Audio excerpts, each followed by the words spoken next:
Praise the Lord. என்ன மறுபடியும் ரொம்ப கவலையில் சூழ்ந்துட்டீங்களா? எனக்கு ஏன் இந்த கவலை அப்படின்னு சொல்லிட்டு வருத்தப்பட்டுட்டே இருக்கீங்களா? எது பண்ணாலும் தோல்வி, எந்த ஒரு வெற்றியும் பார்க்க முடியலையே அப்படின்னு சொல்லிட்டு சோர்ந்து போய் இருக்கிறீங்களா? இனி என்னால் வெளியில் போக முடியாதுன்னு சொல்லி முடங்கி போன நிலைமையில அழுதுட்டு இருக்கிறீங்களா?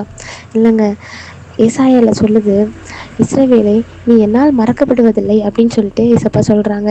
ஆமாங்க, நான் உன்னை மறக்கவே இல்லை, நீ என் பிள்ளை அப்படின்னு சொல்லி சொல்கிறாங்க. இன்னைக்கு நீங்கள் வருத்தத்தில் இருக்கிறீங்க. இந்த பாரத்தை எல்லாத்தையும் ஏசப்பாட்ட சொல்லுங்கள். ஏசப்பா, இந்த பாரத்தை எனக்கு நீக்கி போடுங்க அப்படின்னு சொல்லி கேளுங்க. இந்த கவலையை என்னை விட்டு எடுத்து போடுங்கன்னு கேளுங்க. ஏசப்பா அதை மாற்றி தருவாங்க. இன்னும் சில பேர், எனக்கு என்னைக்கு இந்த கவலை தீர்ந்துருக்கு, என்றைக்குமே நான் வருத்தத்தில் தானே இருக்கேன் அப்படின்னு சொல்லிட்டு இருக்கீங்க.